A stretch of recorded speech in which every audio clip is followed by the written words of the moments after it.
Só para explicar, então, o que a gente faz? A gente é um investidor em estágio bem inicial. Provavelmente é o primeiro ou segundo cheque que o cara vai receber na vida dele.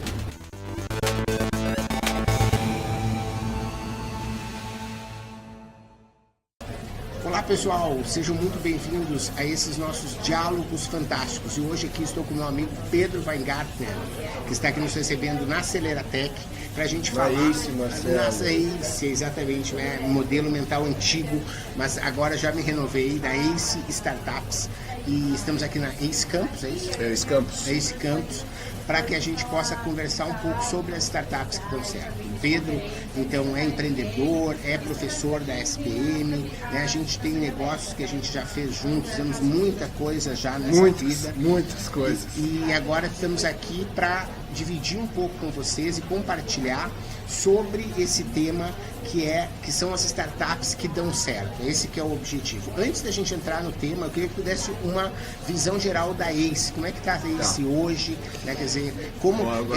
E eu queria também saber, Pedro, qual é a métrica de sucesso da ACE? Quer dizer, é o número de exits, é o número de startups, é o número de empregos gerados, é de lucro? O que é que move a ACE? Legal. Só para explicar, então, o que a gente faz? A gente é um investidor em estágio bem inicial.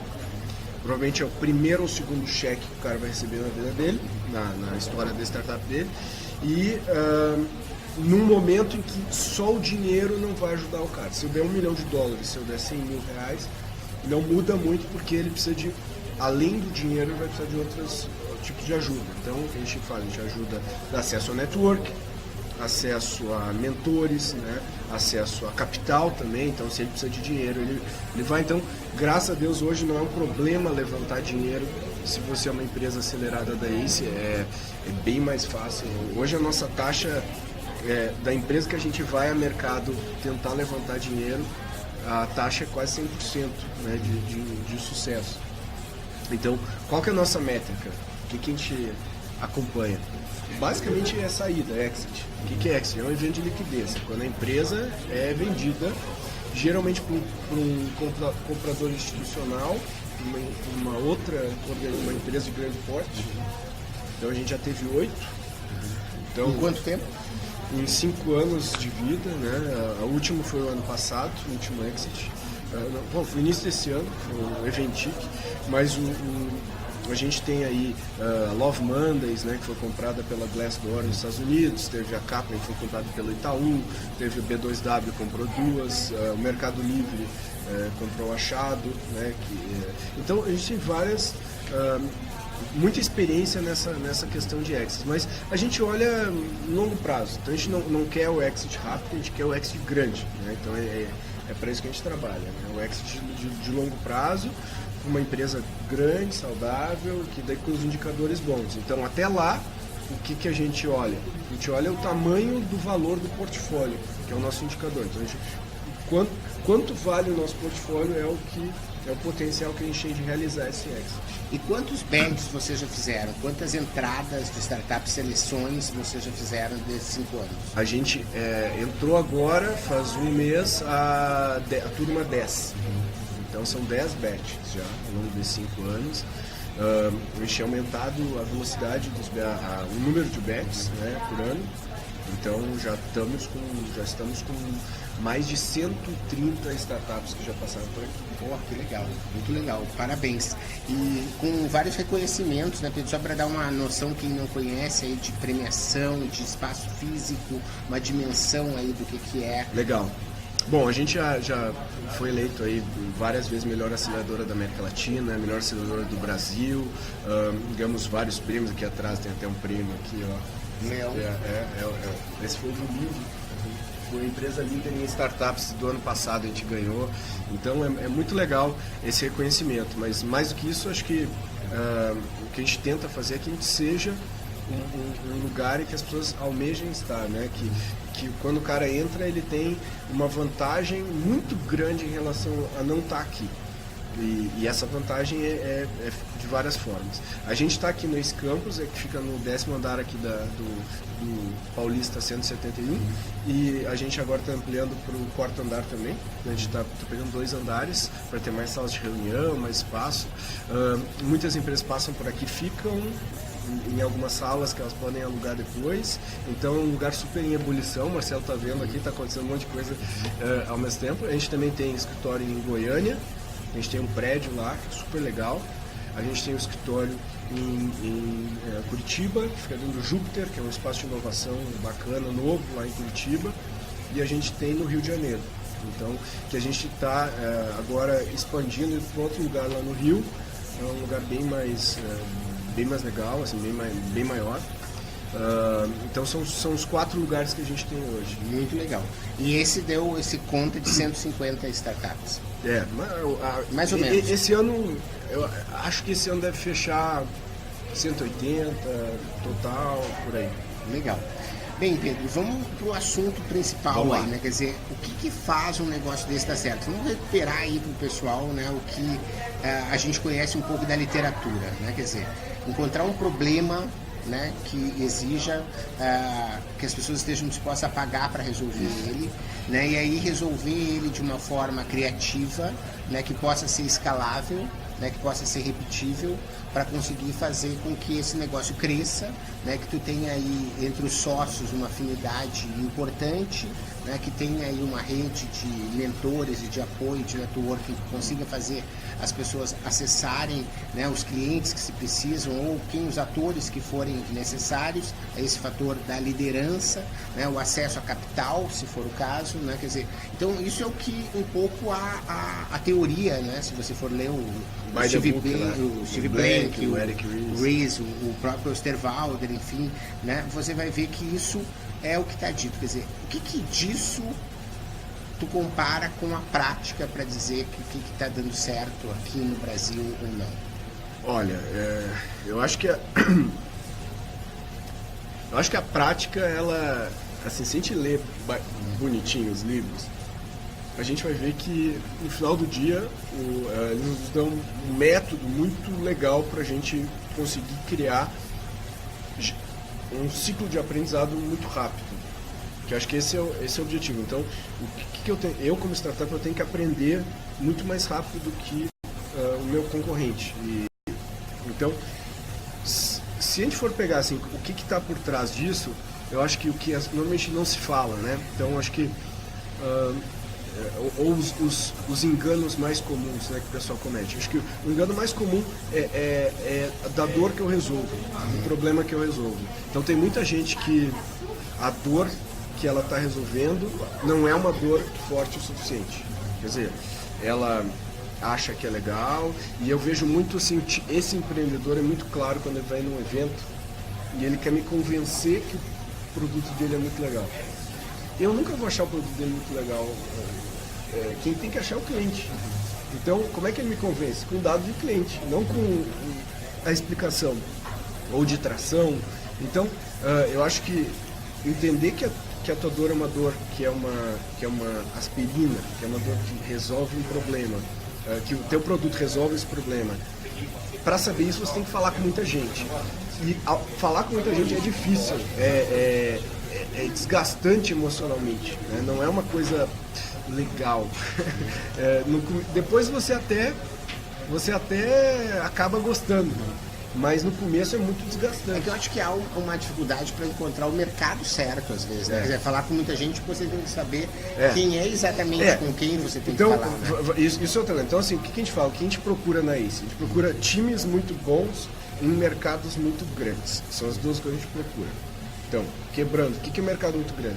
É o teu mercado endereçável, o teu mercado total, quanto você pode vender é muito grande. O que significa muito grande? É acima de 1 bi de reais, de preferência 1 bi de dólar.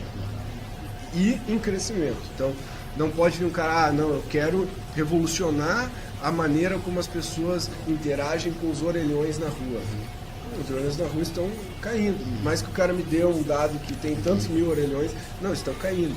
Agora, eu posso pegar um negócio, IoT IoT é pequeno, mas a gente sabe que em 5 anos a IoT vai ser gigante. Então, como você calcula esse mercado é muito importante, como você enxerga ele. Então, o mercado potencial tem que ser muito grande em crescimento. Tem que ser grande em crescimento. E aí é uma coisa difícil, porque às vezes a gente olha o mercado e esse mercado vai passar por uma alteração grande nos próximos anos, mas eu não sei o que vai acontecer com ele. Então, é meio delicado. Então, voltando para a tua pergunta, supongo que eu tenha que falar com pessoas e eu tenho hipóteses. Então assim, meu mercado é gigante, é um mercado de 2 bi. Como é que eu calculei isso? Eu calculei isso, não é eu peguei o mercado farmacêutico, o mercado de mais de bilhões. Isso não é assim que calcula o mercado. O mercado farmacêutico é o cara que produz remédio, é a farmácia. Quer dizer, não é o teu produto, é quanto o teu produto pode faturar total. Então você tem que multiplicar quantas unidades o teu produto vai vender, vezes o número de pessoas que vai comprar, vezes o número de vezes que a pessoa usa vai comprar esse produto. Então, produto de assinatura, vezes 12, tal, se todo mundo comprar, é mais de 1 bi. E aí, disso, eu derivo para o que eu vou fazer agora. Então, o que eu vou fazer agora é quem que vai comprar meu produto hoje. E eu tenho algumas hipóteses de quem vai comprar meu produto hoje. Então, vamos imaginar que eu tenho 5 hipóteses. Eu acho que é mulheres de tanto a tantos anos, que moram no Grande São Paulo, que não sei o quê. Homens, que não sei... E eu vou selecionar, 10 de cada, para ver se eu tenho uma sensibilidade que o meu produto vai ter apelo para esses caras. Se a gente vê que um deles é desproporcionalmente melhor, eu vou pegar esse e vou falar com 50 desses. E eu vou aprofundando. E a cada round eu vou sabendo mais e conhecendo melhor essa dor. O que eu vejo? Um erro muito comum, a startup para nessa primeira etapa. Fala com meia dúzia de pessoas, tudo amigo. E amigo não quer magoar, amigo não vai falar que o produto é uma merda, amigo não vai falar mal do teu produto. E aí, o que acontece? Eu saio com uma expectativa diferente da realidade. E aí eu vou nos eventos de empreendedores, eu quero investidor, quero não sei o quê, só que eu não tenho uma dor, eu não tenho validação. Então, conversar com muito cliente é uma das coisas mais importantes para o empreendedor. E conquistar já os primeiros clientes, né, Pedro? Conquistar. Então, uma vez eu tendo essa experiência, eu vou começar a reconhecer alguns padrões. Tipo, eu sei que o cara vai falar isso se eu perguntar tal coisa. Quer dizer que eu já conheço bem meu cliente. Então, se eu perguntar isso aqui, ele vai dizer tal coisa. Isso é um teste ótimo. Eu vejo, tá, e como que eu resolvo isso? E aí tem muita gente que vai com uma tese muito... eu vou resolver com este produto. E de repente esse produto normalmente não é esse produto que você vai vender. É outra coisa. É uma mudança, uma alteração, uma parte desse produto. Então uma vez você entendendo isso, esses primeiros caras podem virar os seus primeiros clientes também. Então você vê, o cara falou, e aí? Onde que eu assino? Como é que eu começo a usar? Se você viu isso, volte, né, depois que você tiver um protótipo, alguma coisa, e tente vender, tente... Um MVP. Um MVP, né, que é a primeira versão, bem tosca, bem feia, você ainda não está confortável do seu produto. E é isso que a gente quer que aconteça, né? Legal, mas essa é um pouco também a teoria que a gente estava conversando, né? Quer dizer, na prática, vamos pegar os casos mais de sucesso aqui que vocês conseguiram êxito, né? Quer dizer, é assim que funcionou? É assim, é que a diferença da teoria da prática é que é a dor, né? O cara sentiu muito mais dor, ele apanhou muito mais. É que nem eu te dar um livro sobre MMA. Ó, Marcelo, lê tudo sobre MMA aí. Não, quando o cara vem te dar um soco, você reage aqui. Legal. Aí você entra dentro do ringue, vem um cara 2x2 lá, você perde toda a noção e leva um monte de porrada e você vai sair quebrado. E é mais ou menos isso. O livro é legal, se a gente vê o caminho é perfeito, é lindo. Mas na prática é muito mais difícil, muito mais complicado, muito mais complexo. Então, essencialmente a diferença tem um componente que é a ciência da coisa, que é o método, e tem um componente que é a arte, que é o empreendedor saber ler o mercado, ter a sensibilidade, ter a criatividade e o componente psicológico de resiliência. Então, o que a gente vê nas nossas empresas? Quando o cara é um bom empreendedor, ele tem alguns comportamentos, algumas coisas que são muito diferentes dos que não são tão bons empreendedores. Então, um deles ele fala assim, eu vou ganhar esse mercado e eu topo alterar 100% do meu produto. Eu topo jogar o que eu tenho fora. Isso é uma das coisas que a gente faz com todo mundo quando entra aqui, não é isso? Você topa jogar tudo que você fez fora e entra aquela coisa do custo afundado. Né? O que é o custo afundado? Eu já gastei 1 ano desenvolvendo esse produto. como eu gastei um ano desenvolvendo esse produto, eu vou ter muita dificuldade em jogar fora o que eu já fiz. Sim, tipo, a pessoa se apega. Se apega. Então você tem que jogar fora. O importante é o seu cliente. A linha é o cliente. Então tem essa coisa do cara que se apega muito ao produto. Então, todos os empreendedores bons, eles falam assim, estou me lixando com o meu produto. Eu quero resolver o problema do cara. E às vezes acontece o cara chegar aqui com um produto tecnicamente já feito, ele joga e passa a fazer tudo via e-mail, tudo via como concierge, como a gente fala. Então isso acontece muito. Outra coisa, conhecimento profundo do mercado em que ele atua. E aí eu falo, tem o teste do Google que eu costumo fazer. Eu pego, abro o Google, qual o setor que você atua? Ah, eu faço tal coisa, legal. Eu busco aquele problema que ele quer resolver. Problema, mercado e tal. Aí eu pego o primeiro resultado, primeiras páginas. E eu busco 2, 3 coisas, eu leio rapidinho, 5 minutos.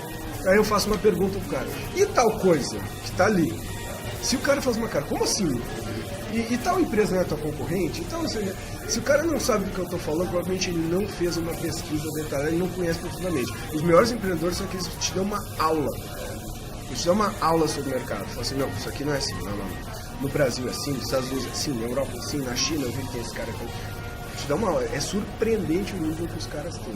Então, acho que esse é o outro ponto. Só para pegar uns exemplos.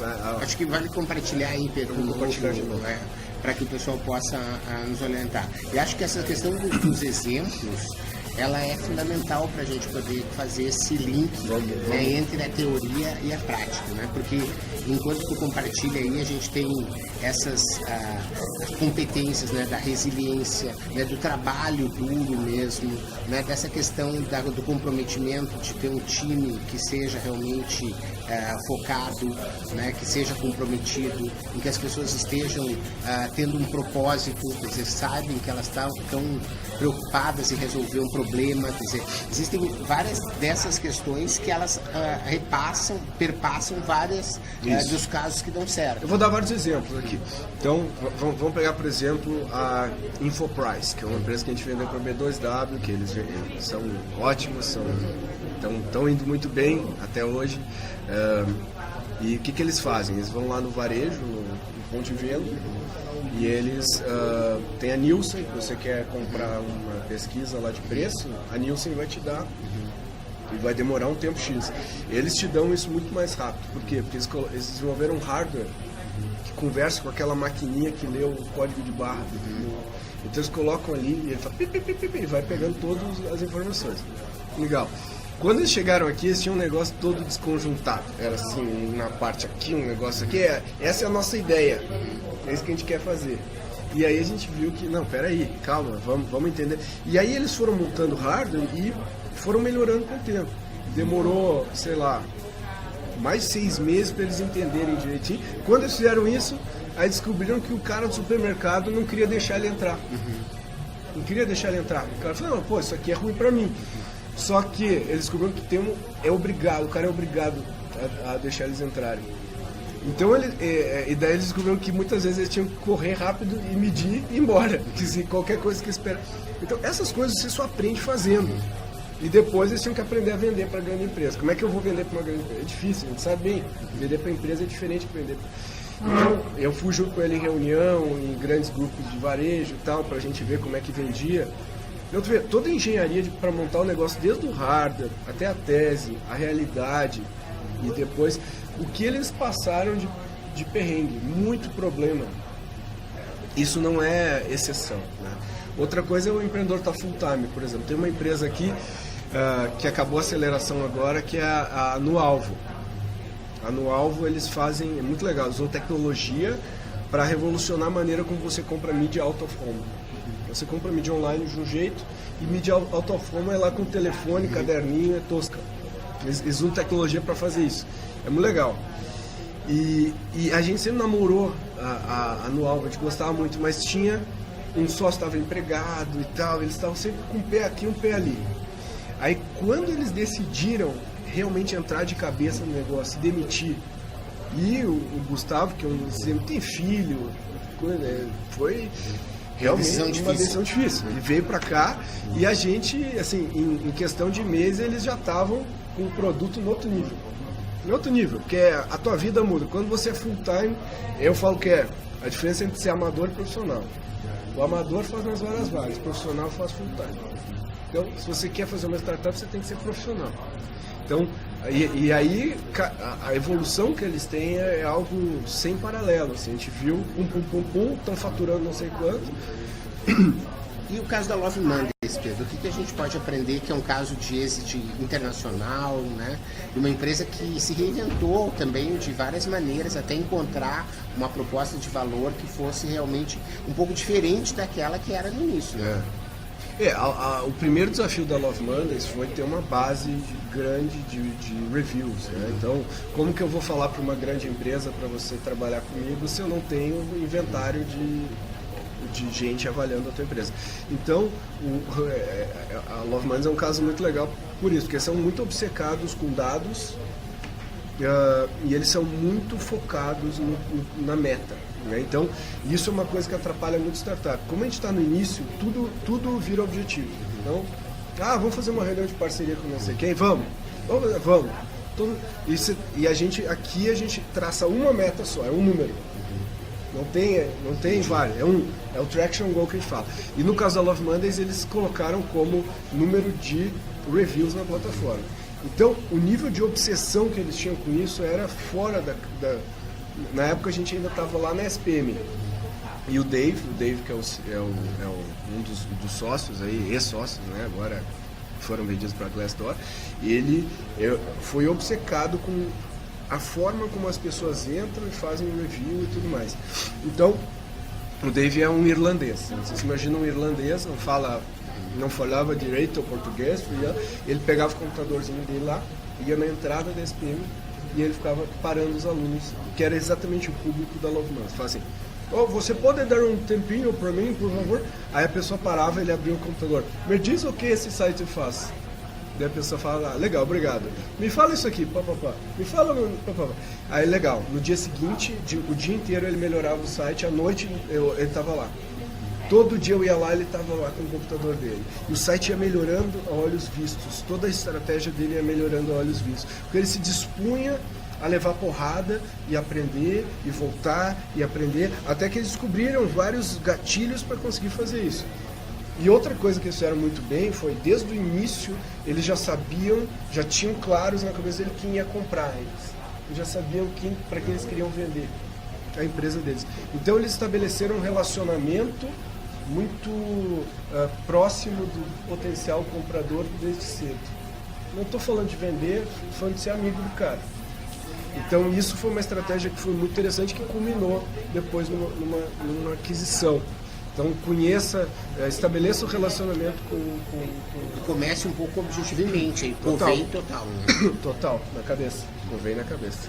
Legal. Eu estava vendo aqui, eu fiz um post no blog há um tempo atrás, em cima de uma conferência, né, do Bill Gross lá, que ele fez um estudo de todas as startups que passaram pelo Ideia Lab, né, que é das primeiras... nem era aceleradora ainda no início, quando chamava, né? E ele pegou todas as empresas e começou a analisar, né? E ele analisou se era a ideia, era mais importante, a execução, se era o mais importante, se o modelo de negócio era o mais relevante, se era o acesso a capital ou se era o timing do negócio. E essa pesquisa, ele mostrou que 42% da diferença entre o sucesso e o fracasso era o timing. Você concorda que as empresas que passaram por aqui e que estão dando mais certo aqui, elas chegaram no timing certo do mercado? Acho que tem um componente timing, sim. Eu não sei se o timing seria o mais importante. Acho que a execução ainda é mais importante. Mas acho que as coisas vão alterando. Quando a gente começou, um problema sério era acesso a capital. Então o cara estava com gás, saía da aceleração, não tinha capital. Entrava no Vale da Morte, como a gente fala. O cara vai lá e andava de lado. Então hoje não tem mais isso. Hoje a gente consegue, pelo menos aqui na ACE, a gente consegue. Sim, se tem um modelo que vocês consideram. Isso. Né? Porque a gente só apresenta para o investidor aquele cara que performa. Né? Então eu acho que sempre é uma combinação de tudo. Eu acho que assim, as coisas que... eu estou pensando as coisas que são difíceis de mudar, as coisas fáceis de mudar. Então assim, a ideia e o modelo de negócio são fáceis de mudar. A execução é difícil de mudar. O timing é difícil de mudar. Então, eu acho que se eu fosse priorizar, eu me... Tanto que a gente pega, os times que empreenderam 1, 2, 3 vezes, são muito melhores do que o time que empreendeu só uma vez. Isso é batata, o cara já sabe, tanto que a idade média do empreendedor da Ace é 30 e poucos anos, não é molecada. Não é molecada. Então, a pessoa já tem uma experiência, não é uma falta de experiência. Mas o timing é muito difícil falar, porque não é uma variável que eu consigo controlar. Né? Assim, então, tem gente que está falando, por exemplo, vou fazer uma startup de blockchain. Eu acho que o timing está errado. Eu acho que o timing está errado, mas de repente, quem vai saber? De repente não é. Então, por exemplo, inteligência artificial agora está bombando. Eu acho que o timing está perfeito. Mas é que as pessoas têm que pegar na hora que a onda... Essa que é a descoberta. Exatamente, porque quando está todo mundo falando sobre isso, você já está atrasado. Isso, já perdeu o timing. Quando sai num reporte lá do Vale do Silício, do Gartner, você já está... Então, a empresa que você faz agora, e as pessoas acham que é meio loucura, essa que é boa. Esse que é o nosso desafio aqui. Saber avaliar isso. Porque se a gente olha no retrovisor e vê... E eu acho que mercados são criados por empreendedores, não por tendências. Eu pego, por exemplo, fintech, todo mundo fala de fintech.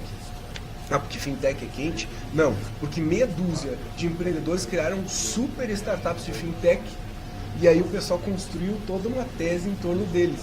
Não porque fintech é uma tendência, minha visão. Não que fintech... Mas também tem a ver no caso de ser um mercado grande, isso. E de ser um mercado em que as pessoas estavam muito mal atendidas quanto à experiência dos lados. Exatamente, mas se a gente for listar, tem vários outros, né? Então, eu sempre brinco, se amanhã alguém criar um negócio de resolver um problema de lixo e for revolucionário, vai se criar Garbage Tech e vai virar um puta setor e amanhã vai ter 6 fundos de Garbage Tech no Vale do Silício com bilhões para investir.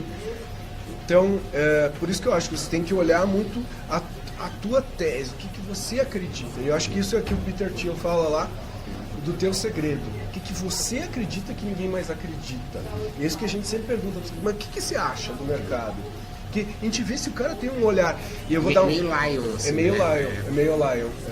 Visão além do alcance. E se a gente for pegar, por exemplo, vou dar um exemplo. Uma empresa um caso real, a Decorate. A Decorate... eles entraram e fizeram um marketplace para você reformar sua casa. Pô, eu já vi 50. E eu já chego de mau humor, assim, mais um marketplace. Aí os meninos falam, não, eles são bons, traz para dentro. Eu falei, não, eu voto contra. Mas, vamos lá, democracia, traz para dentro. Pum. Em 4 meses eles foram a empresa que melhor desempenharam, assim, que foi destaque. O cara saiu de 0 para 600 mil reais de faturamento em 4 meses. Do nada, do zero. Por quê? Porque eles falam assim, não, tá errado. Que é isso que vai funcionar no mercado. Porque o que eles viram? Tinha uma dor... Obsessão, assim. E tinha uma dor clara, assim. Quando a gente vai reformar a nossa casa, a experiência é uma droga. Porque demora, porque é mais caro do que eu planejava, e porque eu não sei o que fazer, arquiteto, é gesseiro, eu não sei o que, eu não conheço os fornecedores. Então o que eles viram? A gente vai tirar tudo isso da frente do cara. Então eles vão lá, se senta com o cara, projeta lá como é que vai ficar o teu imóvel, num software lá deles. Legal, sai o orçamento, custa 60 mil reais, Marcelo. Paga no cartão. Você parcela no cartão, o dia vai ficar pronto, o dia tal. E aí você recebe uma foto todo dia da sua obra. Todo dia você recebe a foto da obra. No dia, eles acertam 95% das vezes o dia que vai entregar a obra. 95%. E a satisfação, o NPS, é acima de 70%, 80% de todo mundo que recebe. Então, para mim, isso aí é um mercado que ninguém estava enxergando desse jeito. E se a gente vai, e daí a gente vai nos fundos de investimento e fala, pô, peraí, isso eu nunca vi antes. Então ele não tem como comparar. Então a reação é parecida com a minha. Não, mas isso aí não é escalável. Não é. para todas as críticas que eu tenho, ele tem uma resposta. E ele prova com números, não prova só que eu acho. Não, ó, no mês que vem eu já estou com mais 100 mil de faturamento. No outro mês estou com 200 mil. Então ele executa de um jeito que prova. Então, a execução é a maior prova de que aquilo vai dar certo, sabe? E a própria convicção de que aquele mercado existe. Porque eles vieram do mercado. Um é arquiteto, eu estou fazendo a disrupção dos arquitetos, ele fala. Do escritório de arquitetura. Estou fazendo disrupção nesse mercado, porque eu sei, eu conheço. Você não conhece, você não vive, eu sei como é que é. E ele prova. Então, isso pra gente é muito legal. Importante. Pedro, antes de a gente começar com as perguntas, eu queria voltar então pra gente tentar fechar de algumas coisas que a gente falou aqui.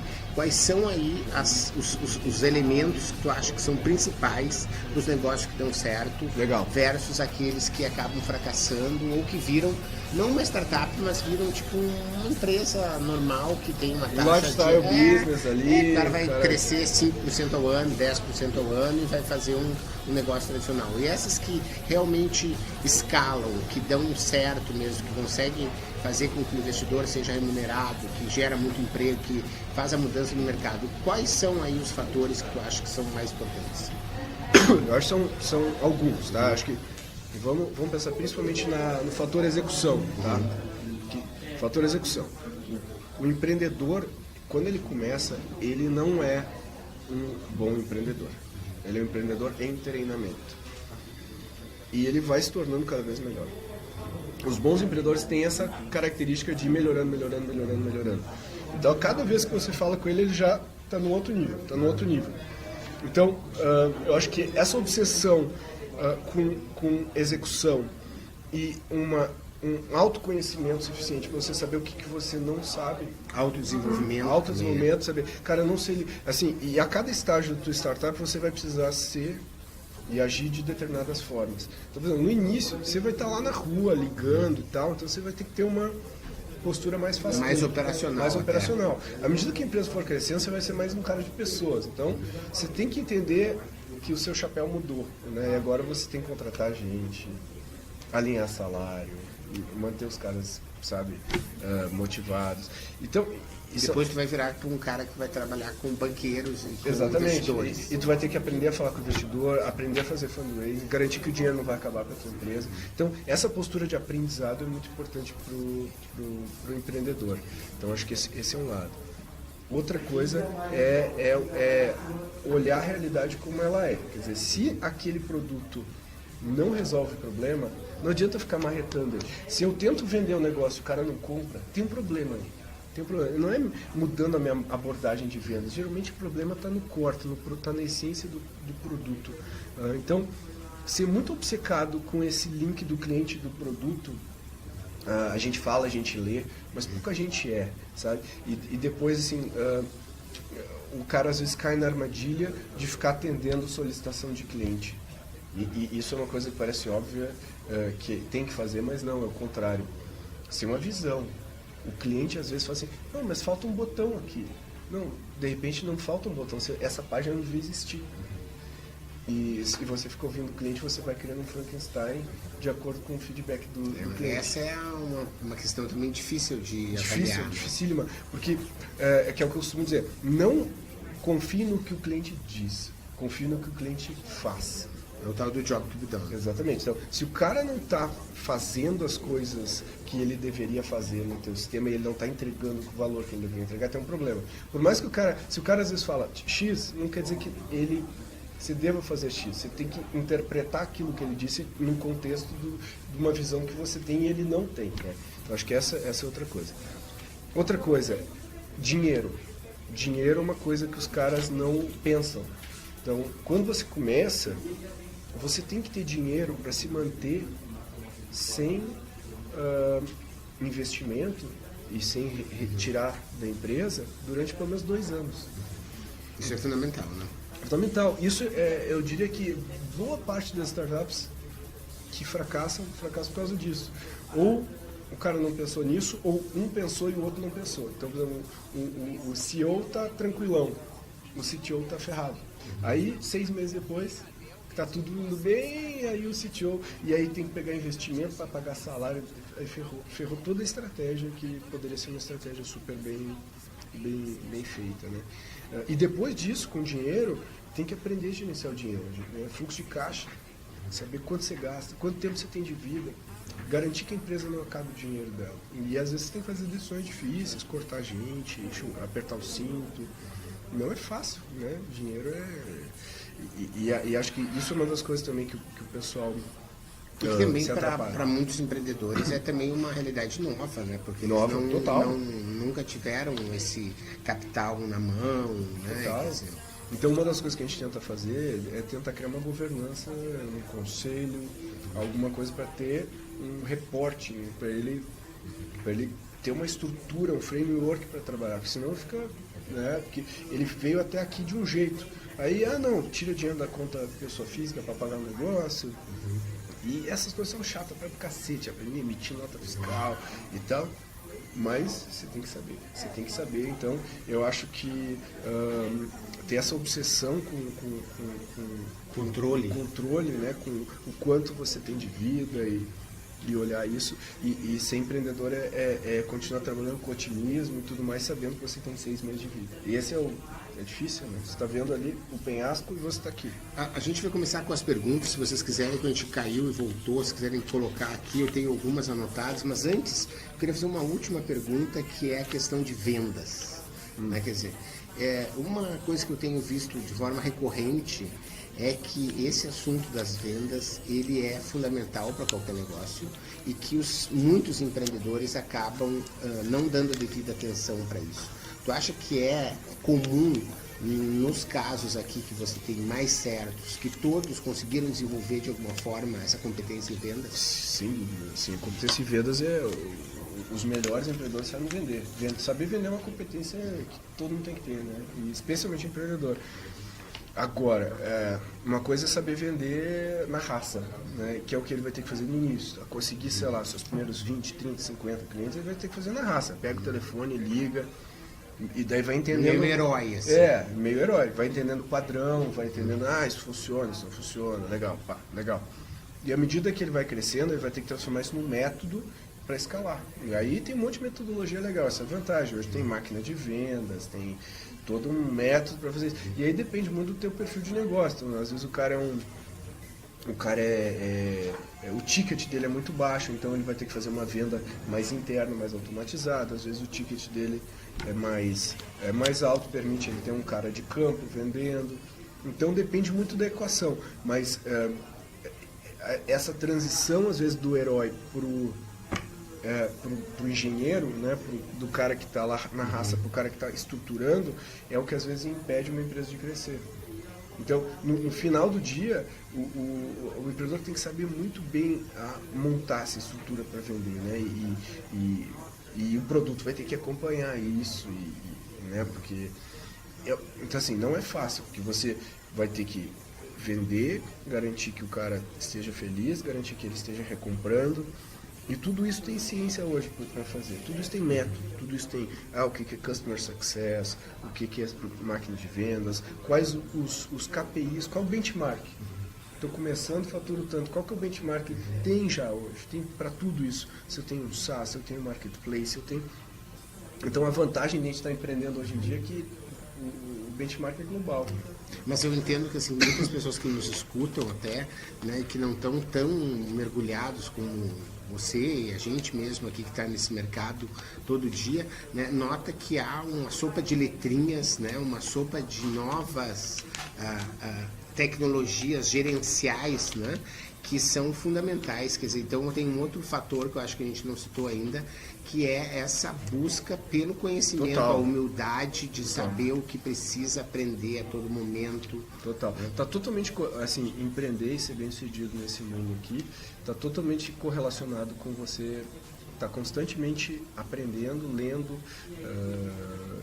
estudando esses livros aí, tipo Receita Previsível, o outro que em inglês esqueci, Inevitable, Predictable to Inevitable, enfim, do Aaron Ross e do Jason Lemke.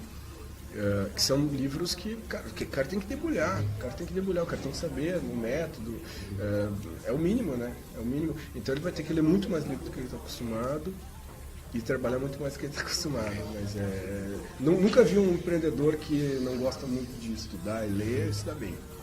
Assim, nesse mundo mais técnico, né, que a gente vive mesmo.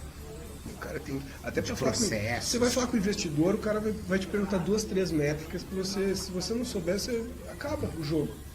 Me fala o teu quick ratio. Como assim? O que é quick ratio? Não, porra, isso é o mínimo. Pô, então, desculpa, esse empreendedor não é bom. Então isso depõe contra, o cara não estudar e não saber, depõe contra. Né? Legal. Olha só, iniciando aqui as perguntas, né? Uma pessoa que falou aqui o seguinte, que dentro desses mercados grandes e que tem muita coisa para ser resolvida, existe o tema da educação no Brasil, né? E que de alguma maneira você tem muitas startups, mas você não consegue identificar algumas que dizem assim, oh, não, essa startup está revolucionando a educação, como, sei lá, o Uber revolucionou, ou como o Airbnb revolucionou esse mercado. O que falta para essas startups de educação realmente, né, virarem o jogo e até transformarem essa realidade? É uma ótima pergunta. Eu queria ter uma resposta muito boa para saber. Eu não sei a resposta. O problema é muito óbvio quando a gente olha o problema, assim, tá lá, né? A gente tem um problema e a tecnologia tá aí para resolver esse problema. A gente é um problema de educação básica. E tem muita startup boa tentando, mas eu ainda não vi aquela que está dando o impacto assim que a gente precisa ter. Essa resposta não. Eu acho que ainda vem aí algumas startups que vão nos surpreender e vão conseguir encarar esses problemas de uma maneira mais pragmática. Talvez algumas startups de educação acabam tendo um viés um pouco mais startup social, sabe? Que eu acho que acaba fazendo que elas sejam menos agressivas e menos, lá eu quero resolver esse problema e acaba perdendo um pouco da velocidade. Talvez também tenha a ver com um mercado que é muito consolidado, assim, né, com esse sistema de classes, né, regulado, com grandes players, players, né, uma Croton da vida, né, são uns caras muito grandes, né, mas que por, assim, em si, a Croton e tal, já são inovações em educação, né, do jeito dela. É uma grande inovação em educação. Agora, a gente precisa entender o que vem por aí. Eu já vi várias startups querendo lá fora. Por exemplo, eu vi uma muito legal que era um projeto que você tinha que pegar um tablet, botava na mão de uma criança que nunca tinha visto tecnologia, e ela apertava o botãozinho e a partir dela tinha que aprender, tinha que educar, tinha que aprender a ler. E os caras estão conseguindo fazer isso na África, em vários lugares. Eu acho que a tecnologia vai ajudar, a inteligência artificial, eu acho que vai ter um papel grande na inovação, na educação. Eu acho que a maior parte das soluções é aula em vídeo online, sabe? E eu acho que isso não é a revolução da educação. Acho que a educação é mais profundo. Então, acho que simplesmente fazer aulas em vídeo melhor online, eu acho que tem... Não vai mexer a agulha. Eu acho que naturalmente o YouTube já é uma revolução na educação. Porque se você for pegar qualquer um que tem internet, consegue fazer um curso em Stanford hoje, de graça. O problema é que o cara não consegue nem falar inglês, nem entendeu nada. Então você tem um problema básico de educação. Mas hoje a gente tem... vai o Khan Academy, tem um monte de coisa que está em português, lá que o cara consegue estudar e aprender. O problema é que os jovens muitas vezes não estão interessados. Não querem. Então acho que a solução talvez seja por economia comportamental, sabe? Não só tecnologia, mas como que eu faço esse cara gostar disso, se interessar, né? Como um formato mais game, um formato... o cara não gosta, mas daí tem a baleia azul. Todo mundo... Aí, essas coisas que viralizam, elas pegam um detalhe de comportamento do jovem. E a educação podia usar isso mais. Então, não sei se eu respondi, mas de repente fica algumas dicas aí. Legal. Olha só, outra pergunta aí que é meio padrão, mas que apareceu aqui para a gente poder ver quais são os setores ou segmentos que vocês estão olhando agora dentro dessa coisa de... A gente falou de inteligência artificial, que é uma coisa que já está na crista da onda. Quer dizer, quais são as apostas aí para 2018, vamos dizer assim? Bom, acho que no Brasil a gente tem muita coisa legal acontecendo, né? E a gente gosta de algumas coisas, assim. A gente sempre gosta de B2B, a gente acha que B2B tem ainda muito espaço para startup B2B, de geral. Mas eu acredito que a agricultura tem um campo fértil aí pela frente, né? Então, startups que trabalham com agricultura em qualquer nível, desde melhorar a produtividade lá na lavoura ou na pecuária, enfim, até a mesa, chegar na mesa do consumidor. São coisas que a gente gosta, de olhar a cadeia de como chega o alimento. Tem muita ineficiência, muito desperdício de alimentos, né? E é também uma questão meio cultural de hoje as pessoas estarem mais preocupadas com tudo isso também, no que elas estão comendo, né? Tu pega né, a gente tem uma startup que é a JetBov, e eles hoje têm mais de 200 mil cabeças de gado na plataforma. E eles estão fazendo uma cooperativa virtual. Então é como se essas fazendas todas fossem unidas em cima de uma única marca virtual, né? E eu acho que esse tipo de solução é que o Brasil precisa, sabe? Coisas que otimizem, que reorganizem a cadeia. Eu acredito muito no impacto eu acho que assim, tem muito mercado que é muito ineficiente no Brasil e a América Latina em geral. Eu acredito, falando de tecnologias, inteligência artificial, eu acho que eu não acredito numa empresa que faça uma plataforma de inteligência artificial, porque hoje já o Google já vai fazer, o Watson, o IBM e tal, mas empresas que são criativas no uso da inteligência artificial tem bastante espaço ainda no atendimento ao cliente, tem muita gente fazendo, mas em outras áreas, né? Acho que tem muita coisa legal. Eu acredito também... E na parte vocês tinham um programa que eu acho que foi lançado aí com a Gerdau, com outras empresas, a parte de construção.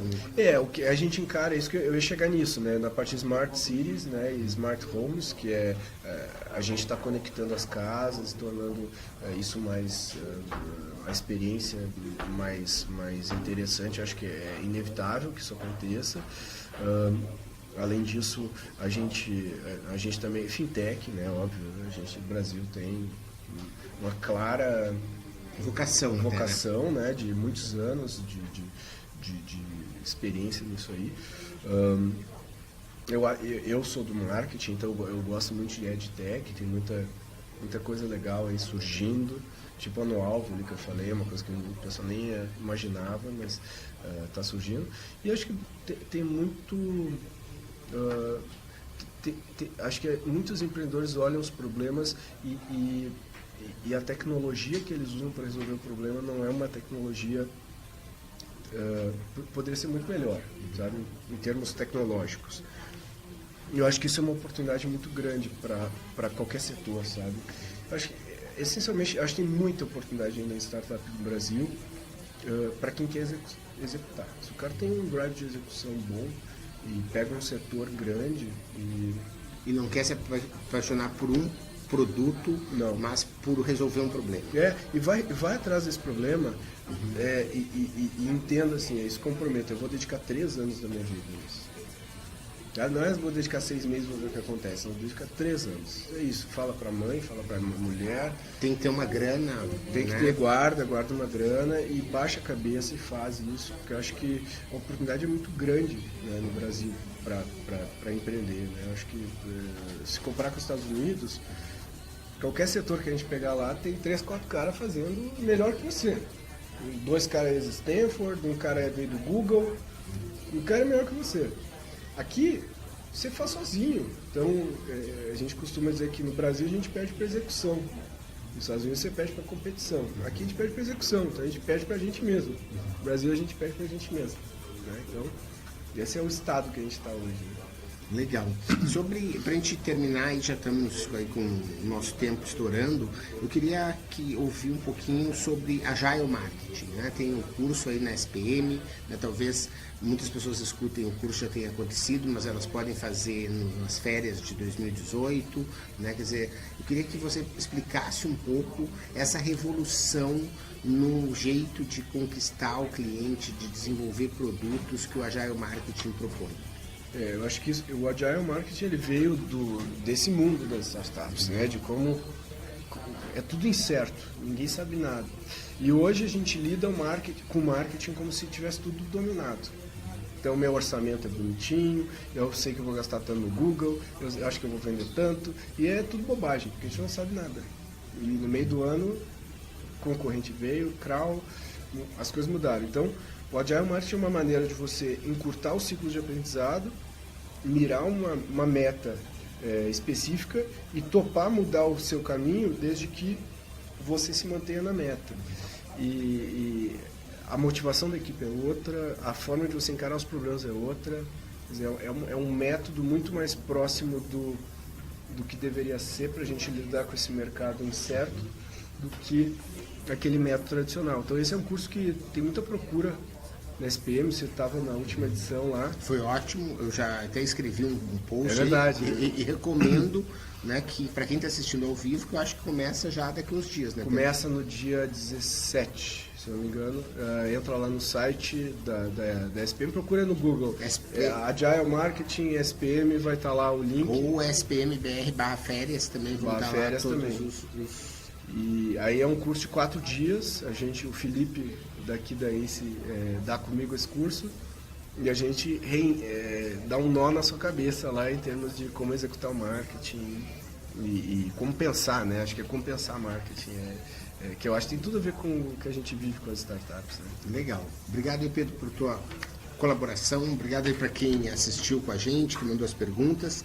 E aí a gente fica para um próximo episódio, que a gente ainda tem mais um episódio dessa primeira temporada, que é com o Sandro Magaldi. É dia 1º, né? Dia 2, domingo, vamos terminar essa temporada, para depois a gente começar aí no segundo semestre. O Sandro tem coisa boa para falar aí. Esses dias eu estava falando com ele está pesquisando, está trabalhando muita coisa diferente aí, vale a pena. Com certeza. E quem está também nos assistindo ao vivo, né, sabe que logo mais às 21 horas hoje a gente tem lá no meusucesso.com/live o lançamento do Start, que é o primeiro curso que o Meu Sucesso está lançando aí, que eu tive a felicidade de poder estar contribuindo lá com toda a equipe, e a gente pode se ver lá também, tá bom? É gratuito? Todo mundo pode hoje gratuito.